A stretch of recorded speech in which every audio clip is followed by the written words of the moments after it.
¿Cómo estás? Hola Luis, Qué ¿cómo gusto estás? verte. Un placer ¿Todo bien? verte. ¿Cómo estás, hombre? Por favor. Gracias. Gracias por venir, Contrario a ti, por invitarme. Bueno. ¿Estás cómodo ahí? Sí. Estamos bien. Gracias. ¿Arrancamos? Arranquemos. ¿Alguien en la familia te dice Juan Pablo todavía? Nadie.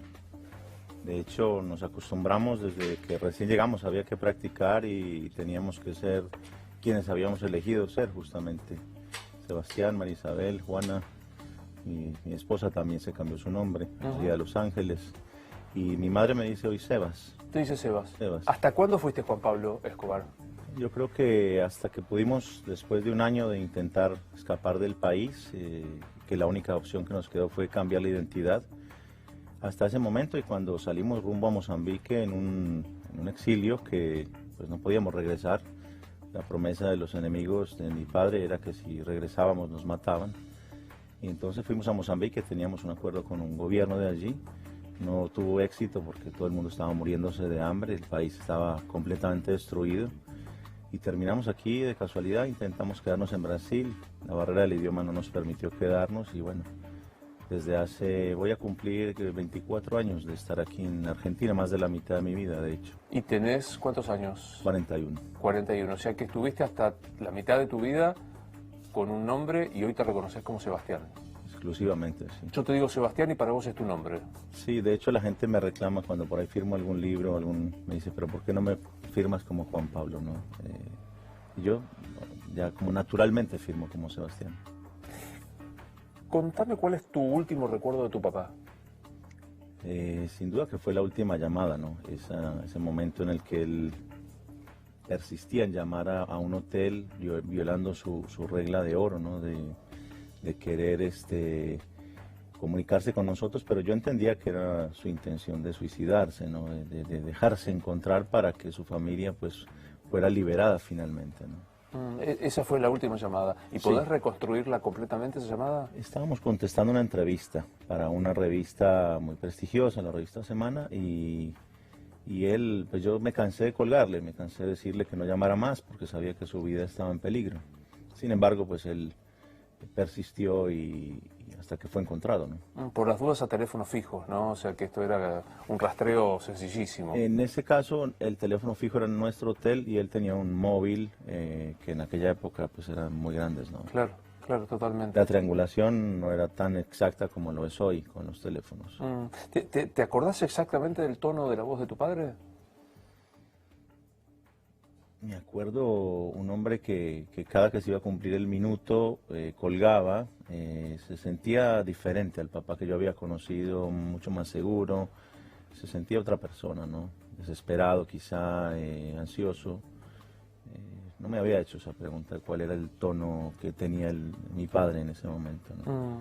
Quizá era una persona a la que yo no estaba acostumbrado a escuchar en esa desesperación, ¿no? Porque era el último momento, de alguna forma él entendió que nosotros ya pasamos a ser rehenes casi que del Estado y que hasta que él no apareciera muerto pues no nos iban a soltar tampoco. Claro. Y probablemente vos estás convencido, y te he leído en tus libros y te he leído en tus reportajes, que él hacía esto para liberarlos a ustedes.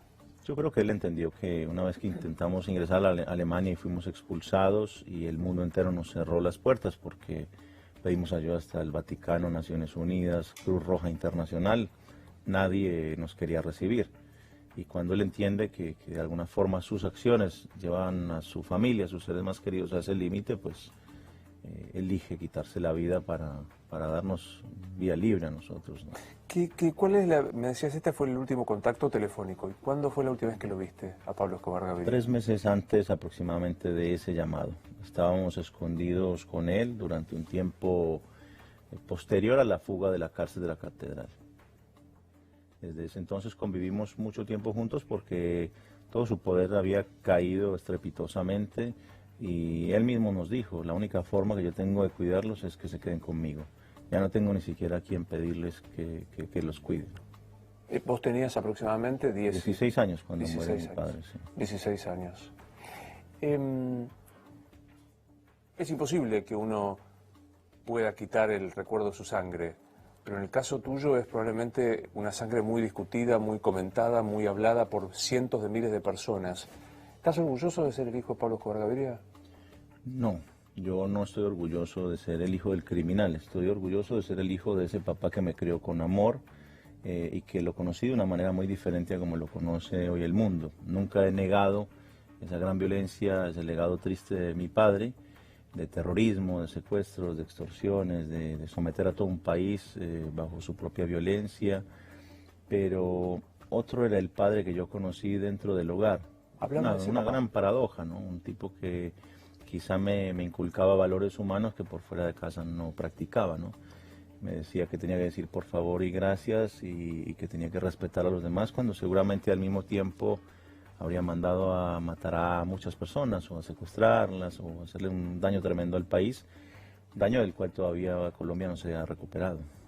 Y contame cómo era en casa. ¿Era un papá presente, un papá que jugaba con vos de chico? Jugaba con nosotros, conmigo, con mi hermana, nos cantaba canciones, nos contaba cuentos, veía la televisión con nosotros, telenovelas con nosotros. Era un papá, para mí, común y corriente, ¿no? Para el mundo, por supuesto. Y hoy, paradójicamente, a 25 años de su muerte, que se cumplen ahora en diciembre, es sorprendente, pero mi padre es mucho más famoso hoy que cuando estaba vivo, ¿no? ¿Y a qué lo atribuís? Evidentemente hay un fenómeno desarrollado por todas estas narcoseries, narconovelas, etcétera, que ha despertado un gran interés del público y se ha convertido en un gran negocio, sin duda, ¿no? Lo has dicho hasta el hartazgo. Sí. El patrón del mal y demás. Sí, de hecho, pues en mi último libro dediqué un capítulo exclusivamente a lo que yo pienso de esas producciones, ¿no? Que para mí el legado es triste. Yo quizá puedo percibir miles de jóvenes me escriben diciéndome vi tal serie y ahora quiero ser como tu papá. O me mandan fotos de su espalda, puedo mostrar fotos del 80% ocupa la espalda de la imagen de mi padre, ¿no? Como que creen que es un héroe, creen que es un ídolo y yo no me he cansado de decirles que están equivocados, que mi padre yo lo puedo querer como papá, pero de ninguna manera me atrevería a repetir su historia en lo más mínimo. De hecho, me dedico a dar conferencias justamente para invitar a la juventud a que de ninguna manera se atrevan a repetir la historia de Pablo Escobar. Es muy interesante porque algunos creen que es el Robin Hood de Latinoamérica, el que hacía esto para beneficiar a los pobres. No, mira, yo entiendo que mi padre ayudó a muchas personas, pero con un dinero cargado de sangre, cargado de violencia. Entonces, ahí queda diluida toda esa ayuda, evidentemente. Quizá tuvo la intención de ayudar a muchos pobres y yo veía que lo hacía feliz. Ayudar, él me llevaba a darle regalos a los pobres desde muy pequeño. Tomaba sus helicópteros y iba lleno de regalos a los lugares donde no habían carreteras, donde habían poblaciones completamente aisladas. Y no era que me obligaba, pero me decía que yo tenía que darles estos regalos a estos niños para que yo pudiera interactuar con ellos, conocer un poco qué tanta miseria estaban sufriendo. Pero al mismo tiempo, pues todo esto de dinero venía de una actividad ilegal que de ninguna manera iba a limpiarse porque se estaba ayudando a las personas más pobres con ello, ¿no? ¿Y qué pasaba por tu cabeza cuando te subía al helicóptero y te llevaba con los regalos a dárselo a estos chicos pobres? Nunca, era siempre una sorpresa, ¿no? ¿Dónde ibas a parar? Eran comunidades indígenas o otras comunidades muy pobres. Eran peligros porque cuando aterrizaba el helicóptero, pues la gente que nunca había visto un aparato de esa naturaleza se acercaba peligrosamente a las hélices. Entonces tengo como muchas imágenes, pero siempre aquella de la sonrisa de mi papá, de ver cómo estos chicos y estas familias pues recibían por primera vez en una Navidad en todas sus vidas un regalo, ¿no? Me quedé pensando en lo de los tatuajes. ¿Sos de tatuajes, Sebastián? No. De hecho, pues fui criado en una cultura en la que quizás los tatuajes estaban más, hoy es algo más común, pero en aquel entonces el que estaba tatuado era porque había estado en la cárcel. En la cárcel. ¿No? Entonces me quedó esa cosa de que está asociado con la criminalidad. Pero en realidad hoy en día pues es una moda que no sé si va a pasar, pero... ¿Tenés hijos? Tengo un hijo de 5 años, sí. ¿Se llama? Juan Emilio. Te dice Juan dentro de 10 años, me quiero tatuar al abuelo. Tomará la decisión, primero se tiene que leer mis 2 libros y ver mis 2 documentales, a ver si le quedan ganas de tatuarse al abuelo. Yo nunca lo voy a educar a él odiando a su abuelo, de hecho lo he educado en una relación de amor y de respeto hacia esa figura, porque creo que sí hablaría muy mal de mi persona si yo enseñase a mi hijo a odiar a cualquiera, incluso a su propio abuelo. Y creo que su abuelo, si viviese, pues le daría muchísimo afecto y buenos valores como los que me transmitió a mí, a su propio nieto, ¿no? Estás ya en el comienzo de empezar a contarle quién fue su abuelo, qué es lo que pasó. ¿Cómo te preparas para hacerlo? De hecho ya empezamos desde muy temprano. Por ahí conservo un video donde le pregunto dónde está el abuelo Pablo y él se levanta, tiene 2 años en ese momento y se levanta y agarra un portarretrato en el que yo conservo pues una imagen de mi papá y se acerca a darle un beso, ¿no? Esa es su respuesta. Y creo que es mi responsabilidad como papá darle a él toda la información necesaria sobre su abuelo, lo bueno y lo malo, por igual. Y es él quien va a determinar y yo quien haré todos los esfuerzos necesarios como padre para educarlo con los valores suficientes para que él pueda elegir un camino, por supuesto, pues diametralmente alejado de esa realidad que generó su abuelo. Sebastián, uno tiende a pensar que su papá es un héroe en algún momento. Después se dedica a combatir a su héroe en el momento de la adolescencia y demás. ¿Hay algún aspecto heroico de tu padre? Yo no lo creo. Hoy que puedo mirarlo con la distancia, quizá para el niño que era en ese momento, como bien lo dices tú, tu papá es tu héroe cuando eres un pequeño. Pero yo incluso estoy recordando discursos de mi propio padre el día que se entrega a la catedral, dedica su entrega a su hijo pacifista de 14 años. Y esto no es un título que él me regala, sino que me lo gano a punta de discusiones muy airadas, muy respetuosas, pero muy airadas con él por esa violencia que generaba y a la cual pues yo nunca estuve de acuerdo, porque también al ser su talón de Aquiles siempre venía esa violencia de regreso contra mi persona, ¿no?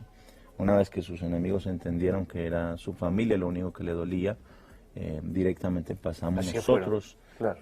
a recibir de inmediato cualquier piedra que él tiraba, pues venían 2 o 3 contra mí y entonces si hay algo que me pudo hacer bastante consciente de las consecuencias de sus actos, es justamente haber ocupado ese lugar privilegiado desde el afecto en su vida, pero recibir también a cambio esa misma violencia que él generaba por fuera. ¿Cuándo en tu juventud, en tu adolescencia, hace ese clic que vos decís, bueno, mi padre se dedica al narcotráfico? Tenía 7 años y mi padre lamentablemente había tomado la decisión de asesinar al ministro de Justicia, Rodrigo Lara Bonilla, y escapamos por primera vez hacia el exilio en Panamá. Y él me llama y me dice a los días, ¿no? Hijo, quiero decirte algo, soy un bandido y a eso me dedico. Desde entonces no era que me contaba cada operación en la que él estaba involucrado, pero tampoco tenía, digamos, escrúpulos a la hora de sentarse y ver un noticiero, leer un diario y reconocer su responsabilidad en algunos de los actos de los que se decía que era protagonista. Si no soy indiscreto, ¿me contás cómo fue ese momento que te dijo, en qué circunstancias estaban en Panamá? Sí. ¿Cómo fue, en qué lugar que te llamó y te dijo, hijo, soy un bandido? Pasamos de la opulencia, de tenerlo todo en Colombia, entre comillas, a vivir en una casa en la que habían 20 familias, una casa que me acuerdo que la ducha estaba completamente taqueada porque se bañaban tantas personas que no daba abasto, y comíamos todos los días pollo porque era lo único que había cerca para mandar a traer, y era una circunstancia muy adversa frente a las fortunas, a la opulencia que veníamos viviendo, ¿no? Mi padre se ausentaba por días, no sabíamos de él. Estaba yo con mi madre, que estaba embarazada de mi hermana. Esta tenía 8 meses de embarazo aproximadamente, y en esas circunstancias fue que se dieron ese tipo de conversaciones. Y habían varias familias de amigos de mi padre y de socios que se habían refugiado en esa misma casa, ¿no? 7 años. 7 años tenía. ¿Y hoy cómo armaste eso? Porque digo, uno está acostumbrado que incluso un padre pueda contar una tragedia familiar, que te diga te dijo un bandido, no uso la palabra asesino. Un bandido, así se autodescribió. ¿Y cuándo supiste que tu papá había mandado matar a alguien? Evidentemente no puedes tapar el sol con las manos, y era notable que en todos los noticieros se lo acusaba a él de ser el responsable de haber mandado asesinar al ministro por esa pelea que trasciende de la política a lo personal. Y mi padre decide renunciar a la política, y inmediatamente después ocurre el asesinato del ministro. Era imposible no ver que mi madre lloraba, mi abuela lloraba por todo lo que estaba sucediendo. Cuando yo me acerco y veo la noticia de la muerte del ministro y veo a mi madre llorando por la muerte del hombre que había enfrentado con ferocidad a mi padre y que lo había acusado de ser narco, y con toda razón. Evidentemente, Rodrigo Lara Bonilla estaba diciendo la verdad sobre quién era mi padre. ¿Lograste, la palabra no es lograste, te pusiste en lugar de reprocharle el homicidio a tu padre en algún momento? Digo, después de estos 7 años. Yo, desde que pude tomar a plena conciencia de las acciones violentas de mi padre, le reproché todas y cada una de ellas. Cada que tuve la oportunidad, acuérdate que mi padre, sus 10 últimos años de su vida, vivió en la clandestinidad absoluta, es decir, separado de nosotros. Lo veíamos con cierta regularidad cuando se podía, cuando no había muchos problemas de seguridad los fines de semana. Y ahí siempre le reprochaba eso. Le decía que no pusiera más bombas, no me parecía correcto que transeúntes y que cualquiera fuera víctima de una bomba. Un día recuerdo que le reproché una bomba que explota en la Plaza de Toros La Macarena. Yo le decía, papá, pudiste matar a tu propia mamá, a la abuela Hermilda, pensando que con eso quizá lo podría conmover, ¿no? Y me respondió con una frialdad que aún hoy se me eriza la piel, y me dijo, guerra es guerra y se morirá el que se tenga que morir. Es como que ahí, ¿qué le puedes más decir a tu padre para frenarlo en esa locura, en esa vorágine de la violencia en la que él mismo se había embarcado? Y se quería justificar, y se te olvida que la primera bomba que explotó en Colombia fue contra ti, contra tu hermana, contra tu mamá. Yo le decía, sí, papá, pero bueno, a mí que me pongan bombas no me da derecho a salir a ponerle bombas a nadie. Y nos debatíamos en estas discusiones estériles, porque la verdad es que él siempre hizo lo que quiso y nunca le consultó a nadie. Entonces era duro para mí, pues sí me escuchaba, pero No. de ahí atender mis reclamos. Creo que la única muestra de que algún reclamo atendió, y esto lo aprendí de mi madre, porque fue de quien escuché mayores reclamos hacia mi padre por esta violencia que generó. Creo que fue cuando él se entrega a la cárcel de la catedral y hace todo este discurso de por qué y para qué lo hace, ¿no? Y creo que ese paso de entregarse a la justicia fue la única vez que de pronto pudo haber escuchado a su familia, y que yo también con ingenuidad creí que él pues iba a entregar, confesaría, se quedaría muchísimos años pagando sus culpas, pero no fue así. Desde que construyó la cárcel, porque la hizo él mismo, ya sabía por dónde se iba a fugar. Entonces fue como un chiste al final, ¿no? Claro. Una broma. Cada vez que te veo, Sebastián, es muy conmovedora tu serenidad, tu tono siempre pacífico, que me imagino que habrás ido encontrando con el paso del tiempo. ¿Nunca tuviste furia física para con tu padre? No física, no, porque es muy difícil enojarte frente a un hombre que te da exclusivamente amor, que nunca le escuchas decir una mala palabra. De hecho, fíjate algo que me ha pasado. Cuando hice mi primer documental, una persona me regala todas las grabaciones telefónicas que durante años la policía le había hecho a mi padre. Y fue la primera vez que escuché a mi padre decir palabras, malas palabras. Me sorprendió mucho porque era un papá que yo no conocía. Escuchar a la voz de mi padre amenazando gente, amenazando familias, amenazando policías, funcionarios, me pegó, porque el papá que yo escuchaba ni siquiera para el trato hacia sus hombres era con malas palabras. Era amoroso, era un respetuoso. Era como un papá para todos, ¿no? ¿Cuándo tomaste contacto físico? ¿Cuándo viste por primera vez droga? Mi padre me mostró todas las drogas disponibles en la Hacienda Nápoles. Yo tenía unos 8 o 9 años aproximadamente. Y me dio una clase. Que para el que no sepa qué es la Hacienda Nápoles. La Hacienda Nápoles pues, es un lugar de unas 3.000 hectáreas donde mi padre construyó su sueño personal, ¿no? Tuvo un zoológico con 1.200 especies importadas, 100.000 árboles frutales, 27 lagos artificiales y 100 vehículos recreativos, y lo que no había pues se podía comprar, ¿no? Y él ahí construye todo, hasta un pequeño parque jurásico que se manda a hacer a escala real, dinosaurios, y ese era un poco el patio donde yo jugaba, ¿no? Era ese uno de sus grandes sueños. Y ahí un día te llama y pone sobre una mesa mucho más pequeña que esta todas las drogas y me dice, hijo, hoy quiero que hablemos acerca de las drogas. Empieza a hacer un recuento reconoce que las ha probado en su totalidad, a excepción de la heroína, y me empieza a describir con mucho amor pues todas estas consecuencias sobre el cuerpo humano de abusar de esas sustancias. ¿Vos tenías? Yo tenía 9 años aproximadamente. 9 años. Sí. Y me dice, no te dejes, dice una frase que yo siempre se la comparto a quienes me escuchan en mis conferencias: hijo, valiente es aquel que no la prueba. Ese es el auténtico valiente. Cobarde es el que cae en esa tentación de probar. Y me decía mucho que no me dejara persuadir por mis amigos, ni que me dejara tildar de cobarde porque no intentaba probarla. Y desde siempre me quedó esa clase magistral sobre el tema de las drogas y la prevención del consumo, y es desde entonces que yo defiendo tanto la educación como eje fundamental para que se pueda evitar el consumo y esta catástrofe que está viviendo el mundo respecto al tema de las drogas, ¿no? Porque tampoco hay educación al respecto, ni siquiera los padres sabemos cómo educar a nuestros hijos en estos asuntos. En las escuelas sigue siendo tabú, no se sigue hablando de estos como que hasta ahí nomás, hasta cierto punto, pero creo que sí, y tampoco hay información sólida, fidedigna para poder educar a los jóvenes en la prevención. ¿Sirve, Sebastián, legalizar la droga para uso personal? Yo creo que es un tema muy complejo, que requeriríamos varios programas para hablar del asunto. Es un tema que yo sí creo algo, que sin prohibición no existiría figuras como las de Pablo Escobar.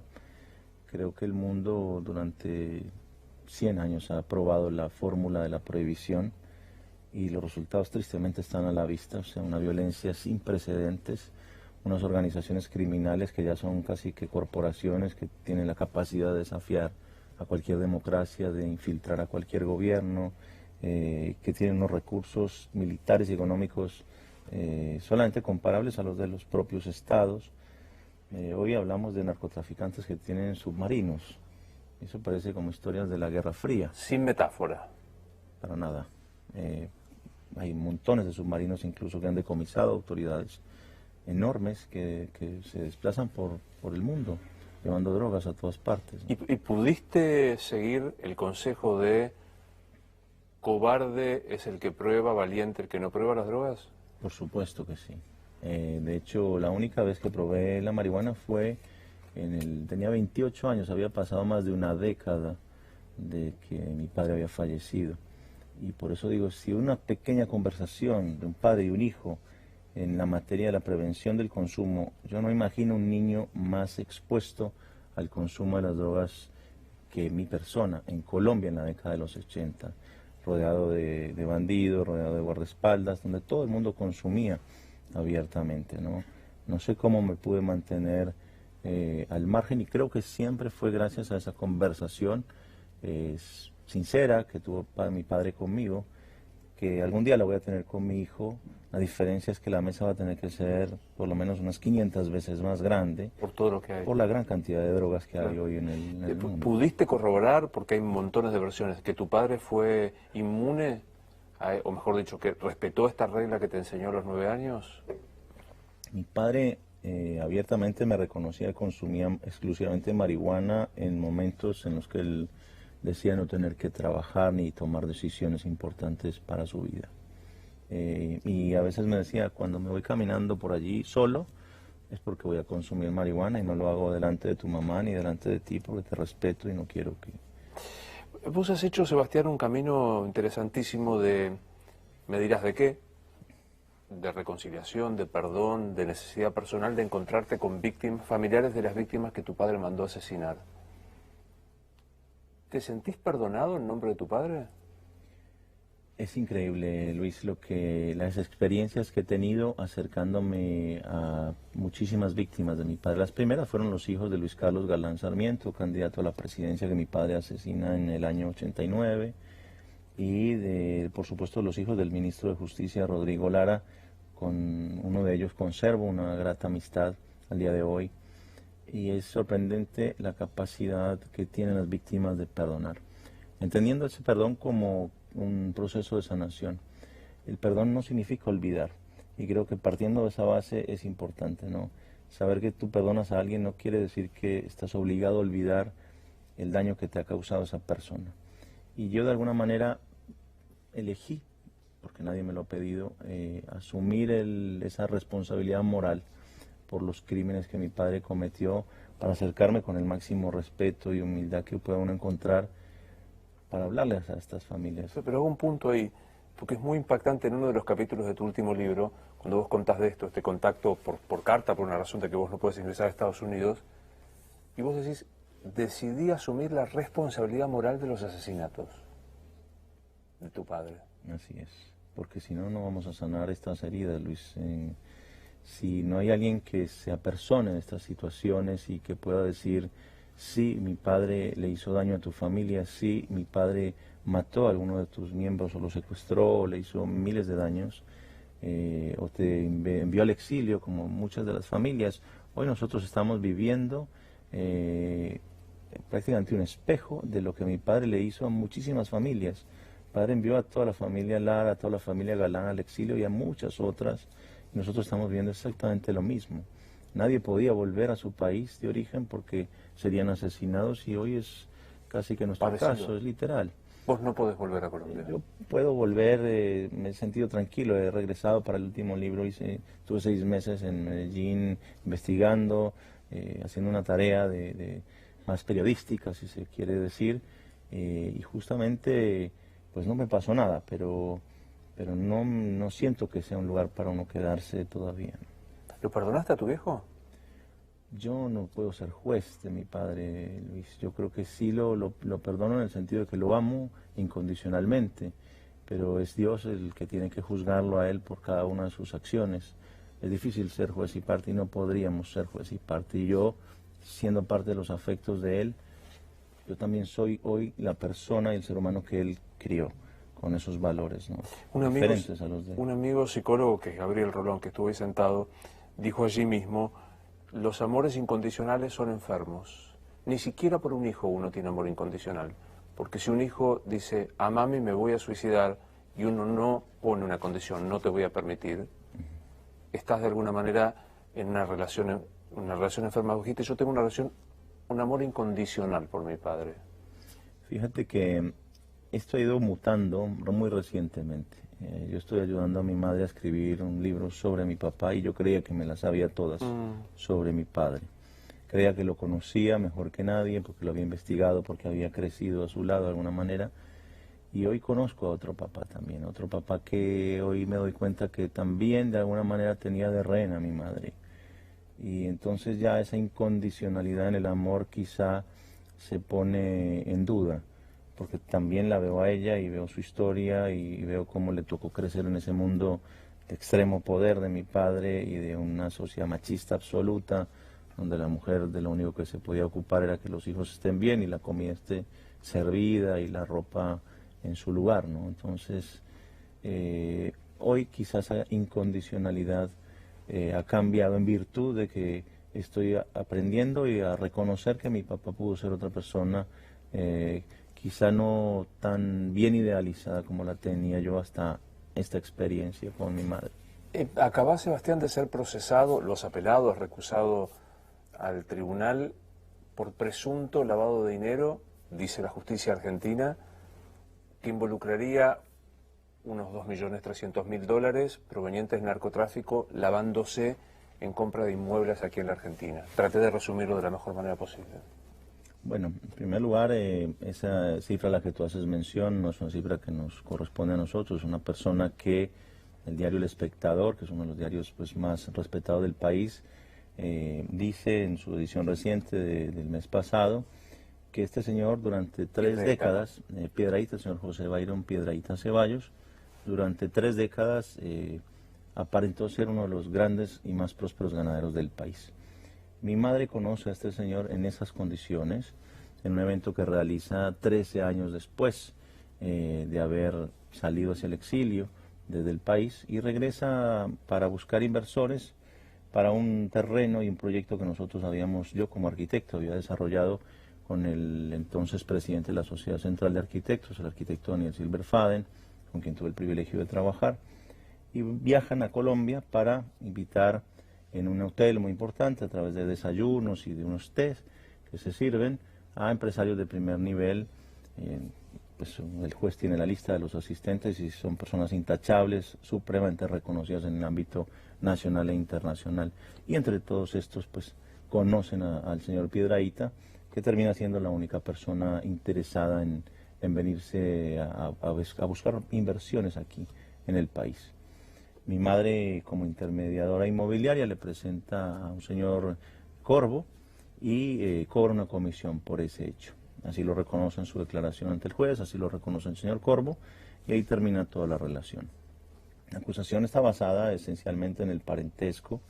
Se dice que nosotros, por ser familiares de, por ser la viuda y el hijo de, esto es textual, tendríamos que haber sabido el pasado criminal de este señor, que no lo sabía ni la DEA, ni la CIA, ni el FBI, ni los organismos de control de inteligencia del Estado argentino, ni de Colombia, y tampoco los medios de comunicación. Con lo cual, se nos pone una situación en la que si mi padre fuese médico, yo siendo su hijo tendría que conocer a todos los doctores de la ciudad o del país, y creo que es una situación muy difícil probar que no sabes algo.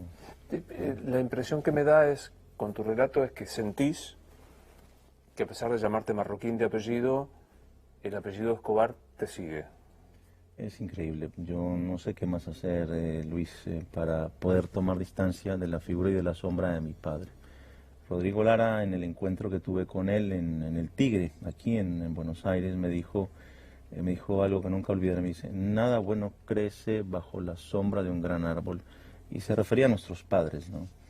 Y yo he tratado de alejarme de esa sombra lo más posible. Me cambié mi identidad, soy un diseñador industrial, soy un escritor, me convertí en arquitecto. Más de la mitad de mi vida que llevo en la Argentina no he parado de estudiar para querer ser otra persona, para tener otras herramientas en la vida diferentes. Y pareciera como que simplemente un titular de prensa borra todo eso en un segundo, ¿no? Pasas de ser un buen tipo a un criminal con el diario de mañana, ¿no? Y es triste, para mí es triste, porque yo le prometí a mi hijo que nunca heredaría a él un pasado criminal como el que yo sí heredé de mi padre, ¿no? Y eso es una promesa que jamás la romperé, más que nadie, y en mi alma siento el dolor de muchas víctimas y también el dolor que yo le ocasionaría a mi propio hijo si yo me dedicase a actividad ilícita alguna, cualquiera que sea. ¿Qué valoración tenés, Sebastián, del crecimiento en la Argentina del narcotráfico? No podría decirte mucho al respecto, Luis, porque la verdad no tengo un conocimiento ni relaciones que me permitan decir ha crecido o ha disminuido. La verdad es muy difícil saberlo. Lo que creo es que, al margen de Argentina, y creo que esto es un problema del mundo entero, no solamente de un país, por más que se sigan anunciando la caída de grandes capos, el negocio nunca ha parado de funcionar perfectamente, ¿no? Porque es muy lucrativo, tanto para quienes ejercen de narcotraficantes como para quienes los persiguen, ¿no? A los 7 años, en Panamá, tu padre te dice: soy un bandido. A los 9, en su lugar en el mundo, te dice: estas son las drogas. ¿Cuándo viste un arma por primera vez en casa? Mira, mi padre andaba, yo me acuerdo que la primera vez tendría, que recuerde, 4 o 5 años, y hace poco vi una fotografía de mi padre que me lleva en sus hombros, y claro, se le ha levantado tanto la camisa que le alcanzas a ver un revólver de calibre 38 en su cintura. Y me acuerdo que él lo usaba lo llevaba a veces en su tobillo, en una tobillera, ¿no? Pero desde muy pequeño. ¿Te enseñó a tirar? Me enseñó a tirar en la hacienda Nápoles, íbamos a cazar liebres. Se consideraba una peste en ese momento porque había una cantidad impresionante, y estaba permitida la caza por él, ¿no? Él era el que ponía las condiciones en ese lugar. Sí, es muy impactante, porque varias veces en la charla dijiste: mi padre había mandado asesinar, o mi padre... ¿Qué es un homicida para vos? Yo te digo la palabra homicida, ¿y qué te genera?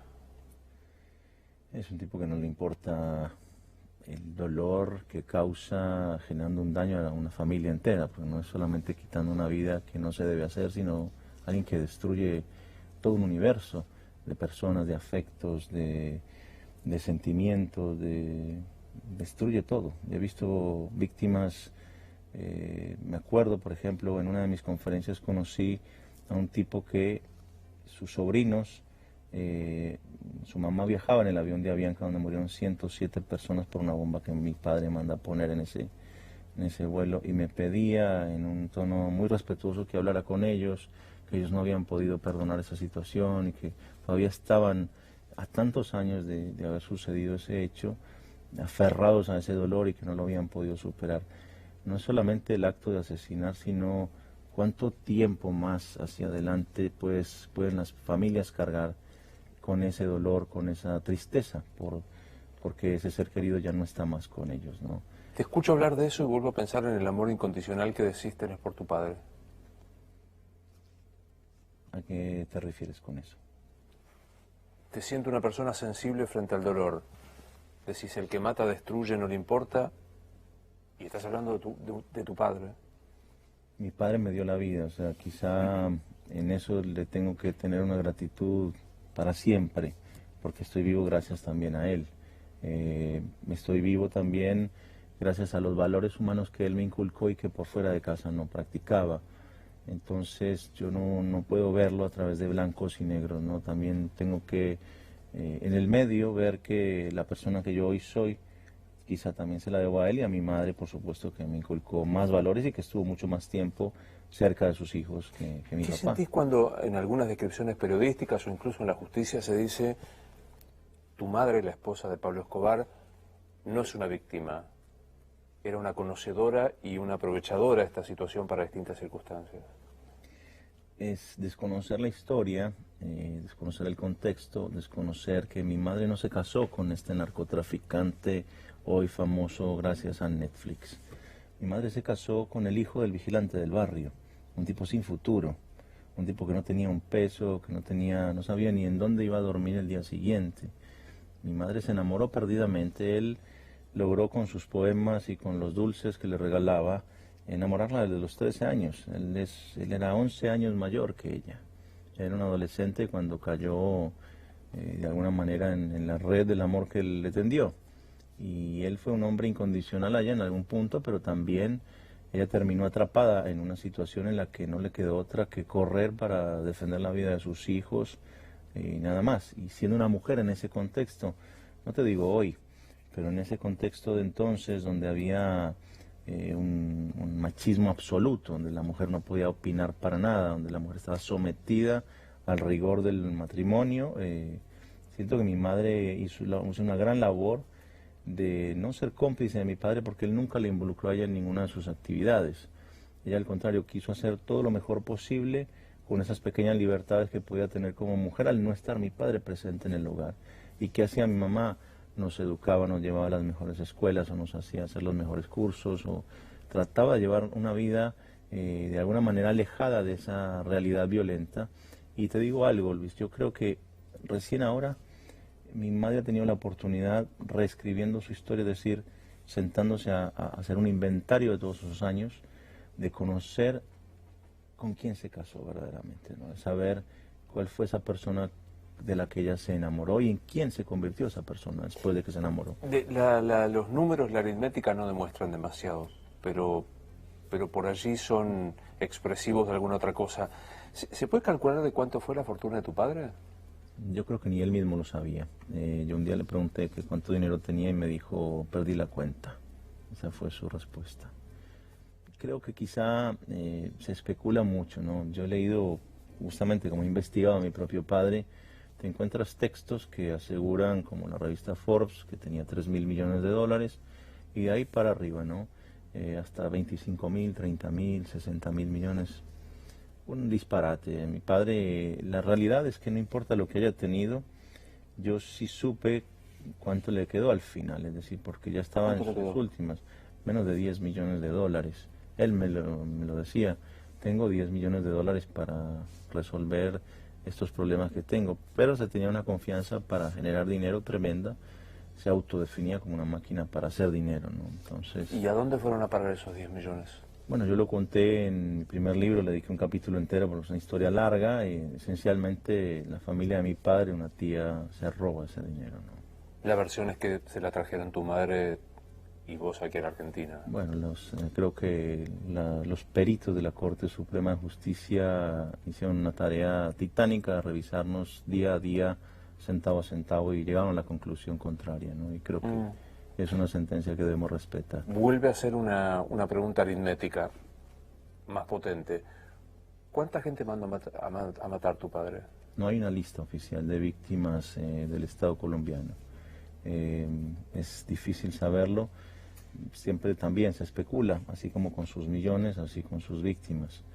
Yo he logrado hablar hasta ahora con alrededor de unas 120 familias víctimas directas de órdenes de mi padre de mandar a asesinar a sus familiares y demás. Pero yo creo que estamos cerca de por lo menos de las 2.000 o 3.000 personas. Tu padre mandó a matar entre 2.000 y 3.000 personas. En todo el tiempo que eligió ser un bandido, sí. Amor incondicional. Bueno, cada vez yo creo que me voy a ir de la entrevista. Nunca voy a decir que no voy a amar a mi padre, porque no estaría mintiéndote. A mi padre lo amé y lo amé en vida, y le debo la vida y le debo muchas cosas. Entonces, y lo que le tuve que reprochar se lo reproché de frente, ¿no? Quizá agradezco que me haya dado él el espacio de poder de frente hablarle y decirle lo que no me gustaba de todo el daño que estaba generando. ¿Te consta, digo, más allá de los expedientes, que tu padre físicamente mató a algunas personas, él mismo con sus manos? No, no me consta, para nada. Nunca lo vi, ni siquiera dando la orden de mandar a asesinar a alguien. Todo lo que yo relato en mis libros justamente son testimonios de personas que pude entrevistar posterior a la muerte de mi padre y relatar esos hechos, también basado en algunos expedientes judiciales, pero no podría decir tengo esta evidencia. Más allá de, por ejemplo, te diría, hay una única evidencia de mi padre como en actividad de narcotraficante, que son las fotos que toma Barry Seal, este agente de la CIA que trabajaba con él también, y es como la única evidencia que había de su actividad ilícita, ¿no? Pero de resto es como un tipo que no dejó rastros, ¿no? ¿Nos morimos y qué pasa, Sebastián? Yo creo que nos morimos y alguien nos pide que le rindamos cuentas, ¿no? De todo lo que hicimos en este mundo. Algunos lo llamarán Dios, otros lo llamarán Alá o el universo, no sé cómo lo llaman, pero creo que rendimos cuentas al final. Y creo que también en esta vida todo lo que hacemos, bueno y malo, regresa, ¿no? En esas mismas proporciones o en mayores proporciones. ¿Pasó eso con tu viejo? Bueno, yo creo que mi padre murió a los 44 años y no pudo disfrutar, como se lo digo yo a los jóvenes en mis conferencias, solo disfrutó el 10% de su vida. No, mi padre es considerado como un caso de éxito por algunos, y yo creo que no hay nada más equivocado que eso.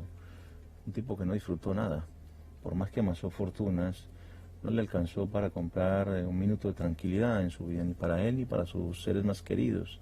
No puedes considerar un tipo exitoso que... Yo de hecho, si me pudiera comparar, me considero más exitoso porque puedo llegar todas las noches a abrazar a mi hijo, tranquilo, sin mirar quién viene detrás, ¿no? Y a la misma casa, no cambiándome de casa todos los días. Entonces creo que éxito quizá está subvaluado o está considerado desde un lugar muy diferente, ¿no? No creo que mi padre pueda ser considerado ni un héroe ni un tipo exitoso. Lo dijiste al principio, no es un ejemplo, Pablo Escobar. Para nada. Para nada es un ejemplo. ¿Y para vos, amor incondicional? Ya te puedo decir que no. Hasta la tercera, ¿no?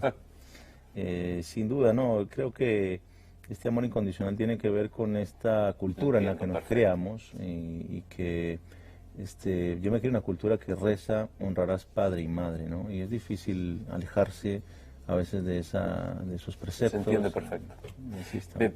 ¿Sos católico, sos creyente? Yo creo en el de arriba. De pronto la religión es algo de lo que yo trato de ser más desconfiado a veces, porque de pronto está administrada por los hombres, ¿no? ¿Y te encontrás con tu padre en algún momento en esa espiritualidad que vos sostenés? Sí, yo creo que de alguna manera desde el pensamiento, desde el corazón, puedes hablarle a los seres que no están, ¿no? A los que no están físicamente, pero creo que por ahí andan, ¿no? ¿Y qué le decís hoy? Que Hoy lo cuestiono si de alguna manera todo ese esfuerzo que él hizo por amasar esa gran fortuna, ese gran poder, valió la pena, ¿no? Porque hoy, a casi 25 años de su muerte, es un cuarto de siglo, su familia sigue siendo perseguida y acusada ni siquiera por algo nuestro, sino por lo que él hizo. Los argumentos de algunos funcionarios, no de todos, no puedo generalizar, siempre están basados en las acciones que él realizó en el pasado. Y su esposa ya estuvo en la cárcel, su hijo también, por cosas que él hizo. Yo la primera vez que estuve en la cárcel tenía 7 años, no por algo que yo hice, por algo que mi papá hizo. Mi hermana peor, tenía 1 año o 2, por lo mismo, ¿no? Y hoy, 25 años después, es como que estamos repitiendo esa historia, y es por eso de ahí es que viene mi promesa para mi hijo, que nunca heredará pasado criminal alguno, y siempre tengo el deseo de llegar y mirarlo a los ojos, porque él tiene que saber que su papá eligió ser un arquitecto, eligió ser un diseñador industrial, eligió ser una persona de bien, así como tú o cualquier persona puede elegir ser el peor ser humano. Yo elegí ser un buen ser humano. ¿Hay algo que no te pregunté que te hubiera gustado que te preguntara? No lo sé. Quizá este afán, este dolor que siento hoy por quererme defender de todas estas acusaciones tan manchadas del pasado de mi padre y no de nuestra actitud frente a la vida. Pero no, Luis, creo que me diste la oportunidad también de expresar que soy un hombre inocente y que su madre es inocente y que hemos sido injustamente acusados, y que bueno, no, también es un tema muy aburrido para hablar de temas judiciales y técnicos. Y siento que no, que gracias por esas preguntas que me haces, que no tienen, a veces están por fuera de las que siempre me hacen, ¿no? Como ya nos conocimos varias veces en la entrevista y como tenés una experiencia de conferencista y demás, sos un periodista casi por osmosis. Te hemos contagiado el periodismo. Hay que ponerle título a la nota que empieza diciendo: Pablo Escobar, coma. ¿Y esa nota sobre qué? Sobre tu vida.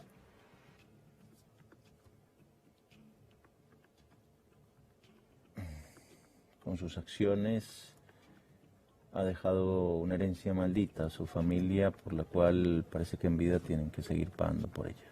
Gracias por haber venido. Sí, muchas gracias. Un placer. Gracias. Esto es Luis Novarecio Entrevista. Hasta mañana.